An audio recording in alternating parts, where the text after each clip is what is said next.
celebrating the power of possibility. I'm Matt Kredich, and I believe anything is possible.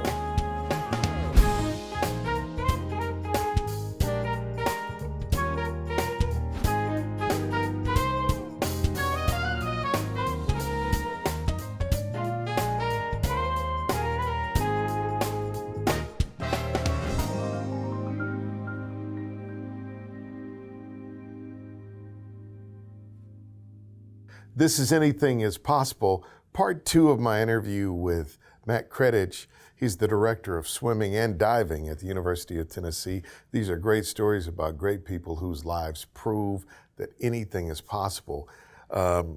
We started in your story, you started out playing basketball. Your parents were Duke alums and worked at Duke, and you thought, I'm gonna be a Blue Devil basketball player. Then life happened. Not only did you have some problems with your knee, but also, and we passed by this real fast, you had a battle with testicular cancer. And so you had to fight through that. You were surrounded by the love, though, and support of a team. Your coach showed up at the hospital all the time, and you thought, man, if I'm gonna be in ministry, oops, sorry for saying it that way. It's all right. But if I'm gonna be in ministry, this looks like that. This is what love looks like in street clothes, right? Yeah. And so you decided to dedicate your life to making that kind of a difference. You end up getting some coaching opportunities after swimming at Duke, and you take those opportunities. You grow as a coach, and you start to have a lot of success. Based on our last conversation, you said, I started feeling pretty good. As my man says on Curb Your Enthusiasm, Larry David says, pretty good. So you said you started feeling pretty good about yourself, and then that starts to mess with your self-concept, your sense of self-worth. And then you and your wife begin the journey of trying to have children. That's difficult for a moment. And then you have twins. And then you have another child. And then now there's a realignment. Purpose becomes really important. And I think that's where we left off. So quite the journey.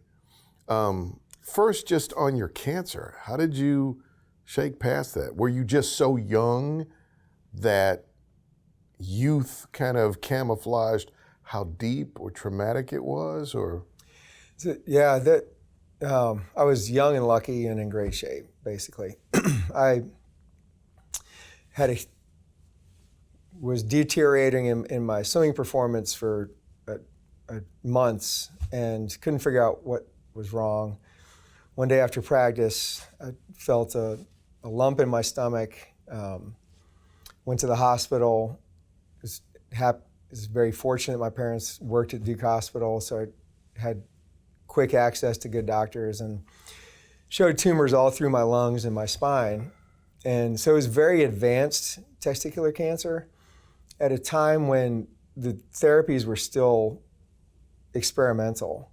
I was really fortunate to be in on this new at the time use of this combination of drugs that's still in use today that have made the cure rate probably upwards of 90%. Okay. It was some nasty chemotherapy, and they've learned ways to soften it. But I lost 50 pounds off of not a very big frame, and was really knocked back a lot. But that was difficult in a lot of ways, but also clarifying. It really was. It made me feel like I had was very fortunate. It made me. There goes that gratitude. Yes, and so grateful for my family. So grateful for my family and swimming and my coach, and for another, kind of a second opportunity at doing swimming and then being able to look at the rest of what I hoped would be a long life and say, man, there's so much I can do.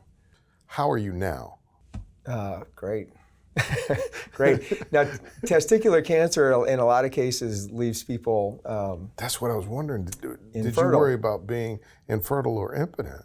I did.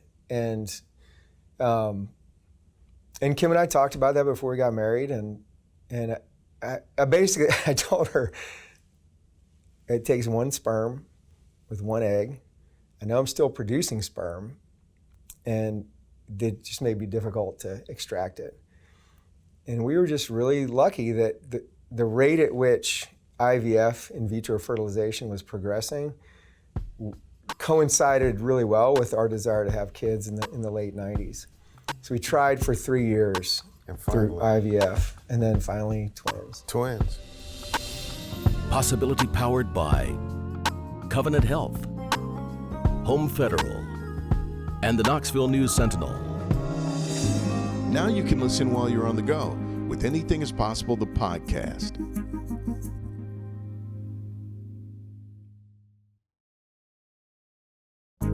Let's talk about Ben. Yeah. Because you lost Ben. What's the story?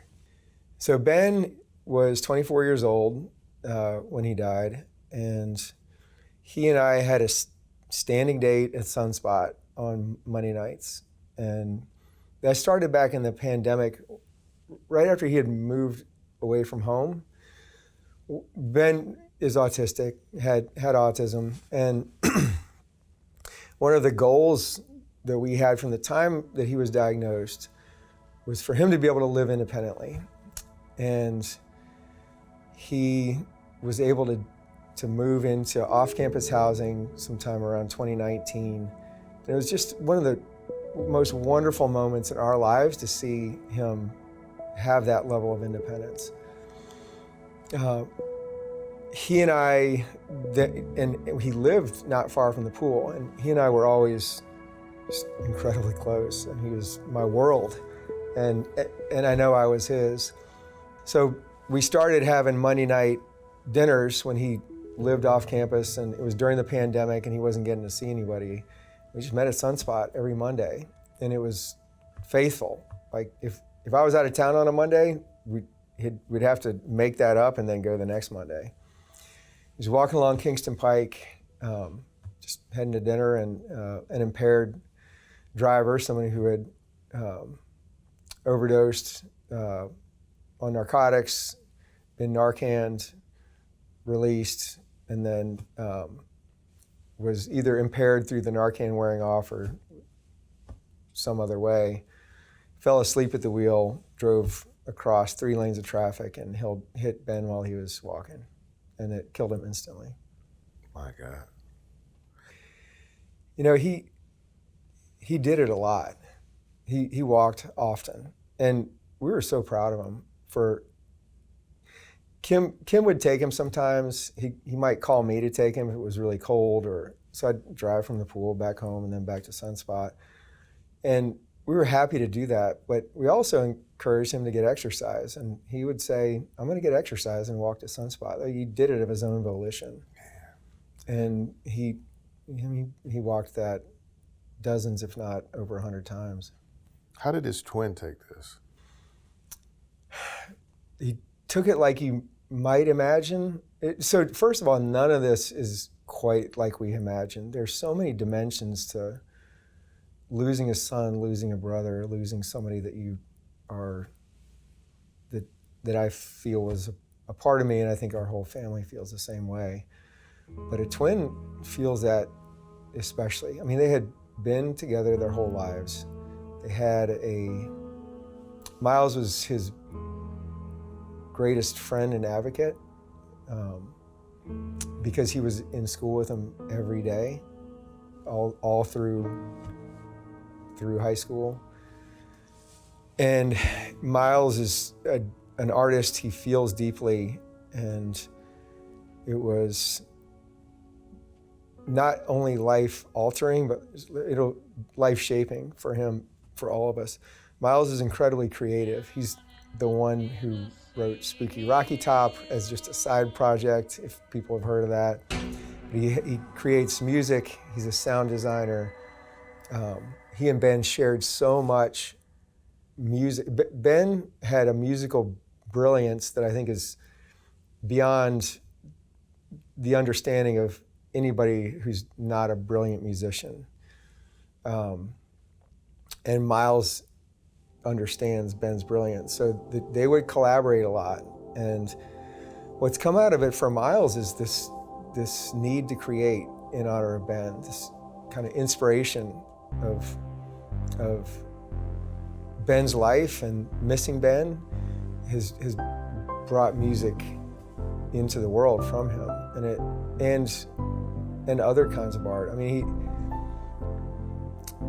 I'm incredibly just proud of the way each person in our family has gone through this grieving process, because it's been incredibly deep, profound, devastating, but I think also healthy and life-affirming and creative. There's been this generation of beauty that's come out of Ben's death that has come through Miles, and I think probably all of us.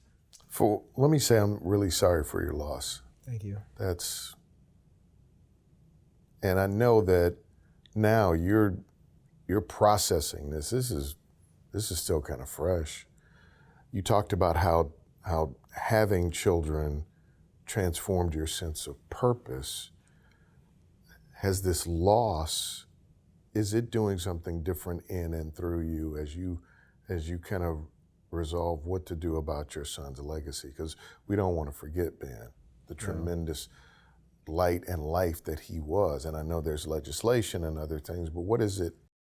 It's kind of like, I felt like being inside a snow globe and having it shaken up and turned upside down. And there's a tremendous kind of reorienting and remapping of my mind and my vision of the future and my purpose since he died.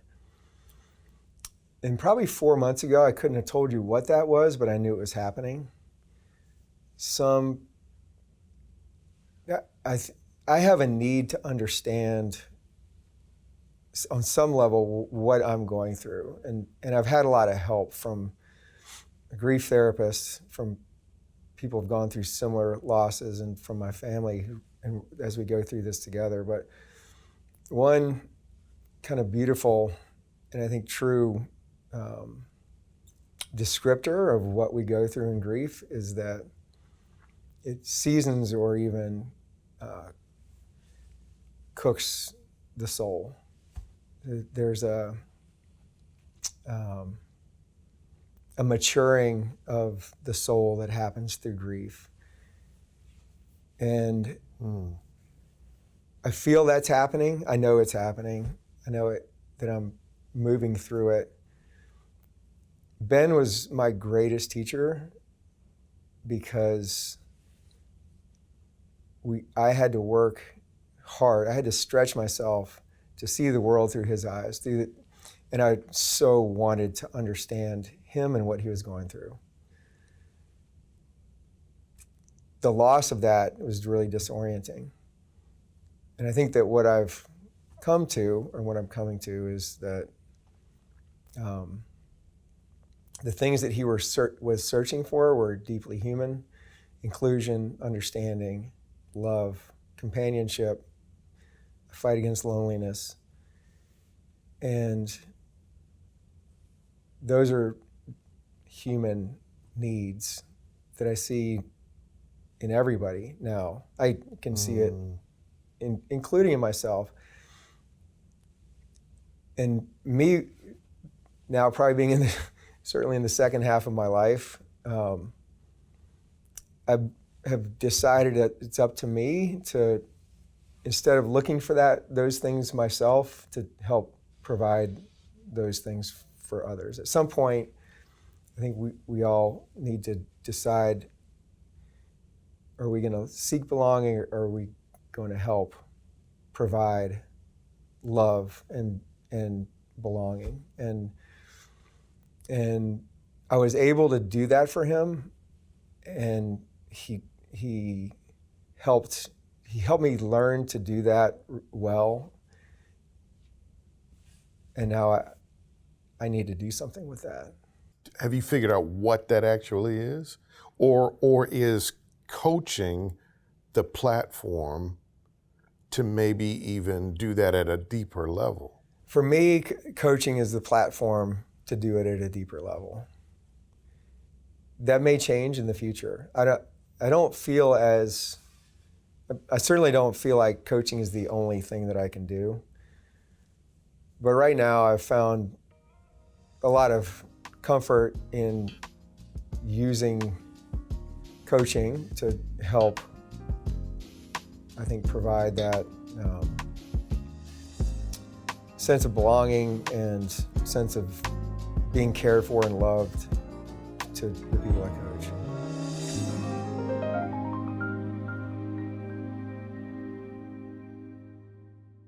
Now, take us with you with Anything is Possible, the podcast. Stream new episodes weekly wherever you get your podcasts. There's something really powerful that happens with loss. The first thing for me, this is just my take on it, I would not presume to know the depths of the pain that you feel or how this is affecting you and your family, other than to say, we mourn with you and we stand with you and pray with you. I've had some loss in my life, and just sitting here talking to you today, thinking about what the name of the show is Anything is Possible. What possibilities could emerge out of tragic loss like this? For me in my life, loss eradicated any scintilla of a judgmental spirit. Just don't have a lot of judgment for people anymore. It awakened a deeper level of empathy. Like, I can feel when somebody's in pain, and it's not that I have a solution to that pain, but I'm also not afraid to be present with that pain. And sometimes that's exactly what people need, is somebody that can just bear witness to what they're going through. Not solve it, just, I'm here. I'll show up at the hospital every day. I'll be in your life every day. And things come into more full relief. And I would imagine as a coach already, you pay attention to not only the performance, but hey, what's going on with you? I would imagine that that's even more evident to you. Absolutely. I mean, 100%. I feel the same. I feel more, maybe a depth of empathy and understanding and compassion for other people, way less judgment. It's a different sense of perspective of what's important. Is it deepening the level of love you have in all your other relationships, though? Because that's what shocked me was Completely. the people that surrounded me through some of my darkest moments.